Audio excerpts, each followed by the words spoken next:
Hello दोस्तों, स्वागत है आप सबका अपना चैनल टेंथ मस्ती में। मैं हूं सुखदेव कुमार। आज का वीडियो बहुत ही मज़ेदार होने वाला है दोस्तों, इसलिए कहीं मत जाइएगा, वीडियो को स्किप मत कीजिएगा।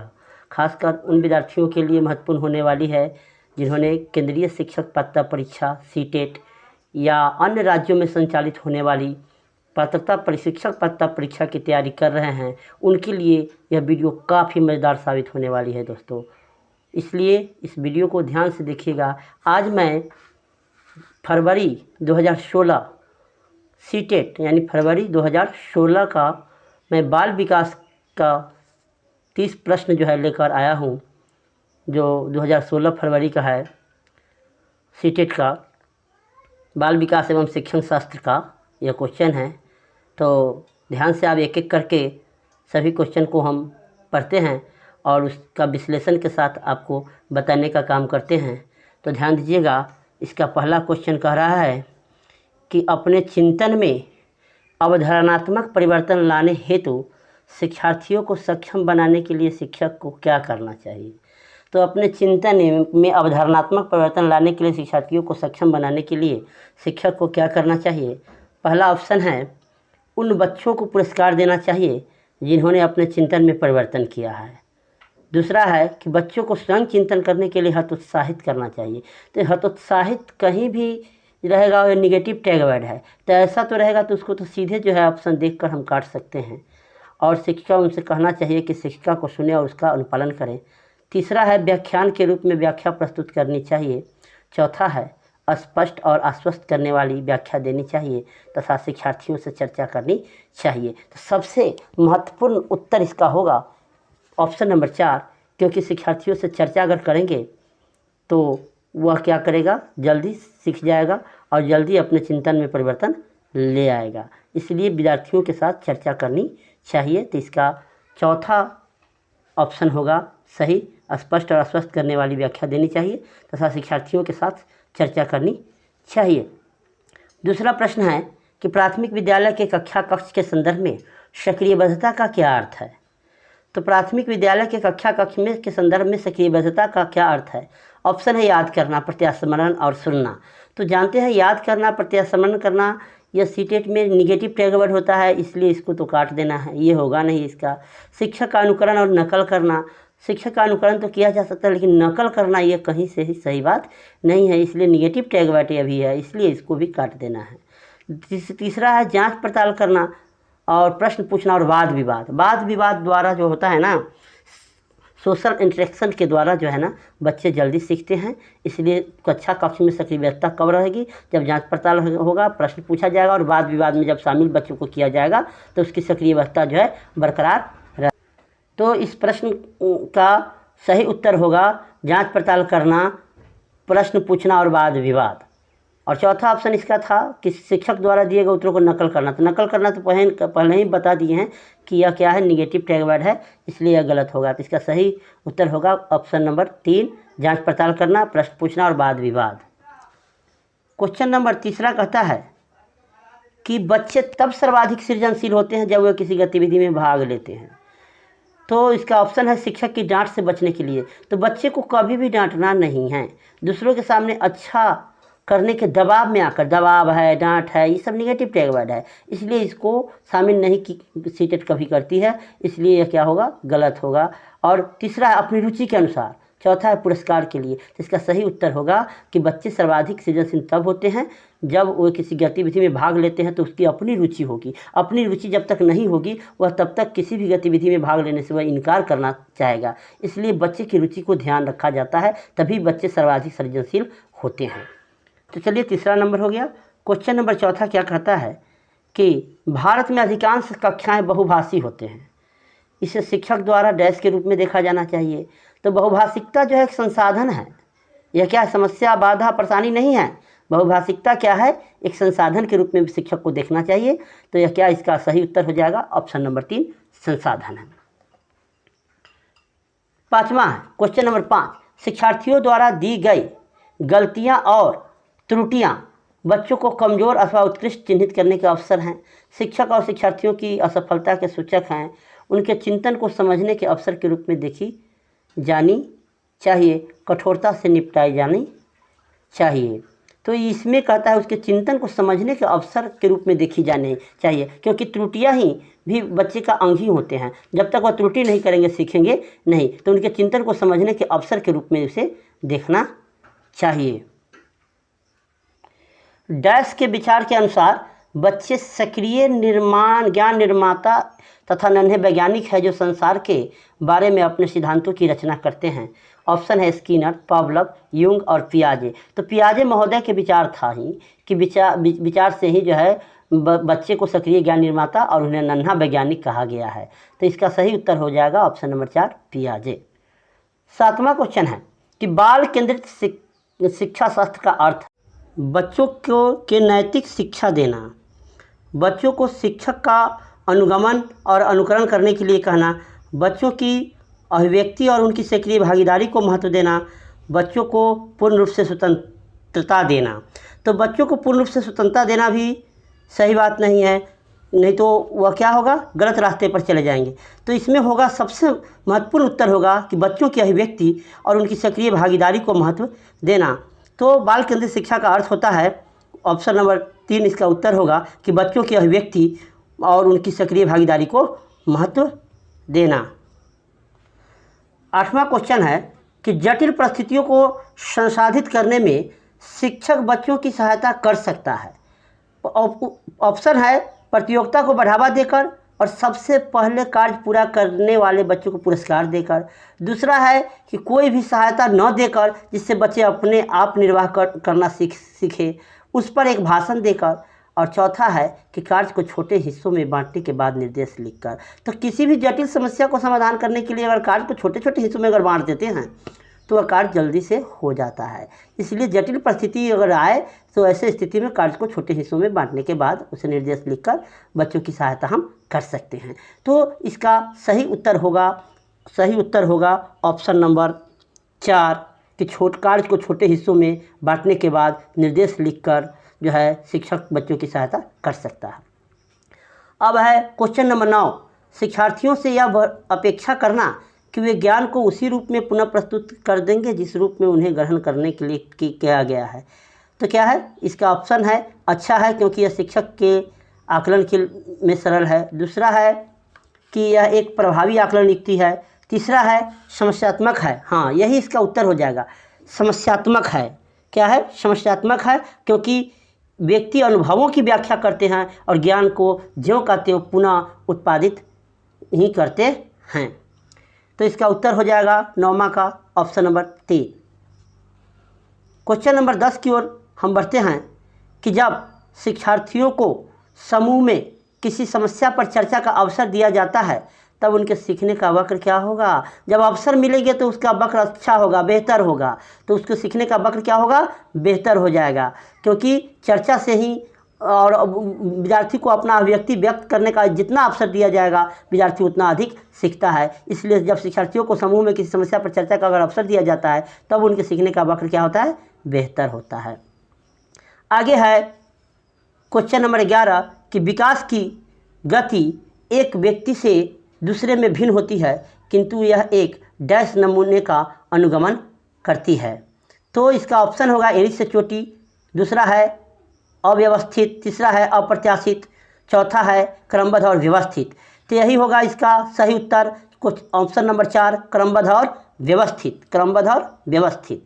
आगे आते हैं क्वेश्चन नंबर 12 की तरफ कि विकास के लिए निम्नलिखित में कौन सा एक उचित है। विकास के लिए निम्नलिखित में कौन सा एक उचित है। तो ऑप्शन है पहला कि विकास जन्म के साथ प्रारंभ होता है और समाप्त होता है। ऐसा बात नहीं है, जन्म पूर्व से ही विकास प्रारंभ होता है और जीवन पर्यंत चलता है। दूसरा है सामाजिक सांस्कृतिक संदर्भ विकास में एक महत्वपूर्ण भूमिका निर्वाह करता है। तीसरा है विकास एकल आयामी है। चौथा है विकास पृथक होता है। तो इसका सही उत्तर होगा ऑप्शन नंबर 2 सामाजिक सांस्कृतिक संदर्भ विकास में एक महत्वपूर्ण भूमिका निर्वाह करता है। क्वेश्चन नंबर 13 व्यक्तियों में एक दूसरे से भिन्न क्यों होते हैं। व्यक्तियों में एक दूसरे से भिन्नता क्यों होती है। ऑप्शन है वातावरण के प्रभाव के कारण, जन्मजात विशेषताओं के कारण, वंशानुक्रमण और वातावरण के बीच अन्योन्य क्रिया के कारण, चौथा है प्रत्येक व्यक्ति को उनके माता पिता से जीनों का भिन्न समुच्चय प्राप्त होने के कारण। तो इसका सही उत्तर होगा ऑप्शन नंबर 3, वंशानुक्रम और वातावरण के बीच अन्योन्य क्रिया के कारण। क्वेश्चन नंबर 14 है कि बच्चे के समाजीकरण में परिवार डैश भूमिका निभाता है। तो परिवार को प्राथमिक पाठशाला कहा जाता है और यह मुख्य भूमिका निभाता है। बच्चे के समाजीकरण की प्राथमिक पाठशाला परिवार ही होती है, इसलिए बच्चे के समाजीकरण में परिवार की मुख्य भूमिका है। तो इसका उत्तर होगा ऑप्शन नंबर 3, मुख्य। आते हैं क्वेश्चन नंबर 15 की ओर। देखते हैं निम्नलिखित में से कौन सा एक सही मिलान वाला जोड़ा है। तो यही है पियाजे का दिया हुआ है ऑप्शन नंबर 1, मूर्त संक्रियात्मक बच्चा जो होता है वह साधारणतः वर्गीकरण करने की योग्यता उसमें आ जाती है। तो यही इसका उत्तर होगा ऑप्शन नंबर 1। आते हैं क्वेश्चन नंबर 16 की ओर। एक बच्ची कहती है कि धूप में कपड़े जल्दी सूख जाते हैं। वह डैश की समझ को प्रदर्शित कर रही है। तो वह कार्यकरण की समझ को प्रदर्शित कर रही है और इसका उत्तर हो जाएगा 16 का ऑप्शन नंबर 3, कार्यकरण। 17 है क्वेश्चन नंबर। पियाजे के अनुसार बच्चों का चिंतन वयस्कों से डैश में भिन्न होता है बजाय डैश के। तो इसमें क्या होता है, वयस्कों से प्रकार में भिन्न होता है बजाय मात्रा के। तो इसका उत्तर हो जाएगा ऑप्शन नंबर 3, प्रकार कौमा मात्रा। आते हैं क्वेश्चन नंबर 18 की ओर। निम्नलिखित में से कौन सा एक आधारभूत सहायता का उदाहरण है। पहला है ऑप्शन अनुबोधन और संकेत देना तथा नाजुक स्थितियों पर प्रश्न पूछना। दूसरा है विद्यार्थियों को प्रेरित करने वाले भाषण देकर। तीसरा ऑप्शन है प्रश्न पूछने के बढ़ावा दिए बिना स्पष्टीकरण देना। चौथा है मूर्त और अमूर्त दोनों प्रकार के उपहार देना। तो इसका सही उत्तर हो जाएगा ऑप्शन नंबर 1, अनुबोधन और संकेत देना तथा नाजुक स्थितियों पर प्रश्न पूछना।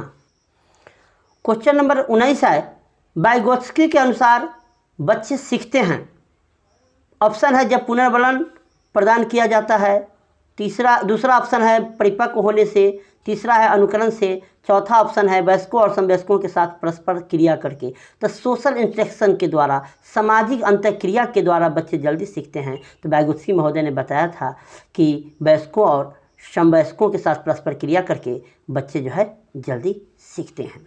क्वेश्चन नंबर 20 क्या कहता है, तो कोहलबर्ग ने प्रस्तुत किया था। तो कोहलबर्ग ने नैतिक सिद्धांत प्रस्तुत किया था। तो इसका उत्तर हो जाएगा ऑप्शन नंबर 4, नैतिक विकास के चरण। चलिए आते हैं क्वेश्चन नंबर 21 की ओर। निम्नलिखित में से कौन सी स्थिति बाल केंद्रित कक्षा कक्ष को प्रदर्शित कर रही है। तो इसका ऑप्शन है एक कक्षा जिसमें शिक्षिका नोट लिखा देती है और शिक्षार्थियों से उन्हें याद करने के लिए कहा जाता है। तो याद करने वाला तो निगेटिव टैग वर्ड है, इसको तो देखते ही काट दीजिए आप लोग। दूसरा है कि एक कक्षा जिसमें पाठ्य पुस्तक एकमात्र रहेगा, केवल रहेगा, भी रहेगा, जोर देना है, तो निगेटिव टैग वर्ड होता है। तो यह भी ऑप्शन गलत है।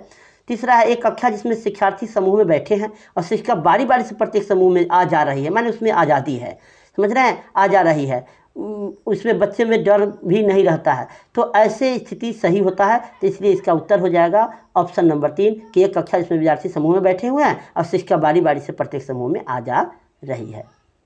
आगे आते हैं क्वेश्चन नंबर 22 की ओर। क्वेश्चन नंबर 22 क्या कहता है कि बुद्धि क्या है। ऑप्शन है सामर्थ्यों का एक समुच्चय है। दूसरा है एक अकेला जातीय विचार। तीसरा है दूसरों के अनुकरण करने की योग्यता। चौथा है एक विशिष्ट योग्यता। तो इसका उत्तर हो जाएगा सामर्थ्यों का समुच्चय, ऑप्शन नंबर 1, क्योंकि बुद्धि सामर्थ्यों या क्षमताओं का एक समुच्चय होता है। क्वेश्चन नंबर 23 क्या कहती है, भाषा विकास के लिए प्रारंभिक बचपन काल डैश होता है, अति संवेदनशील होता है। भाषा विकास के लिए प्रारंभिक बचपन जो है होता है का काल जो होता है अति संवेदनशील होता है। तो इसका उत्तर हो जाएगा ऑप्शन नंबर 3, अति संवेदनशील। क्वेश्चन नंबर 24 क्या कहती है, ध्यान से देखिएगा। एक सहशिक्षिका कक्षा में लड़कों से शिक्षक यह कहता है कि लड़के बनो और लड़कियों जैसा व्यवहार मत करो। यह टिप्पणी जो है यह तो रूढ़िगत धारणा है। तो इसमें कहने की क्या बात है, लड़का लड़की में भेद करना जो रूढ़िगत धारणा, जहाँ भी रूढ़िगत धारणा वाला प्रश्न ऑप्शन आएगा वही उसका सही उत्तर हो जाएगा। देखिएगा ऑप्शन देख लेते हैं। पहला कहता है जातीय भेदभाव का परिचायक है, लड़के लड़कियों के साथ व्यवहार का एक अच्छा उदाहरण है। तीसरा है लड़के लड़कियों में भेदभाव की रूढ़िगत धारणा प्रकट करता है। तो यही इसका सही उत्तर हो जाएगा ऑप्शन नंबर 3 कि लड़के लड़कियों में भेदभाव रूढ़िगत धारणा प्रकट करता है। अब आगे है क्वेश्चन नंबर 25, आकलन। आकलन बच्चों को लेबल देने और वर्गीकरण करने की अच्छी रणनीति है। दूसरा ऑप्शन कहता है बच्चों में प्रतियोगिता भावना को सक्रिय रूप से बढ़ावा देना है। तीसरा है सीखने को सुनिश्चित करने के लिए तनाव और दबाव, ये सब तो गलत ऑप्शन होगा। सीखने में सुधार का एक तरीका है। वास्तव में किस बच्चे में कितना सुधार हुआ इसकी जानकारी हम तो आकलन के द्वारा ही करते हैं, तो यह क्या है, और सीखने में सुधार का एक तरीका है। आकलन के द्वारा ही तो हम जानते हैं कि किस बच्चे में कितना सुधार हुआ, तो इसलिए इसका सही उत्तर हो जाएगा ऑप्शन नंबर 4, सीखने में सुधार का एक तरीका है। क्वेश्चन नंबर 26, निम्नलिखित में से कौन सा एक कथन समावेशन का सबसे अच्छा वर्णन करता है? पहला ऑप्शन है यह एक विश्वास है कि बच्चों को अपनी योग्यता के अनुसार अलग किया जाना चाहिए। दूसरा है यह विश्वास है कि कुछ बच्चे कुछ सीख ही नहीं सकते हैं, यह तो गलत बात है, बच्चे सीख सकते हैं। तीसरा है यह दर्शन है कि सभी बच्चों को नियमित विद्यालय प्रणाली में समान शिक्षा प्राप्त करने का अधिकार है। समावेशी शिक्षा के अंतर्गत यही आता है कि यह बच्चों को नियमित विद्यालय में और समान शिक्षा प्रणाली में सबको शिक्षा प्राप्त करने का अधिकार है, तो इसका सही उत्तर हो जाएगा ऑप्शन नंबर 3, यह दर्शन है कि सभी बच्चों को नियमित विद्यालय प्रणाली में समान शिक्षा प्राप्त करने का अधिकार है। अब आते हैं क्वेश्चन नंबर 27 की ओर। वंचित वर्ग की पृष्ठभूमि के बच्चों को शिक्षा प्रदान करने के लिए शिक्षक को चाहिए, ऑप्शन है उन्हें बहुत सा लिखित कार्य दे, यह गलत बात है।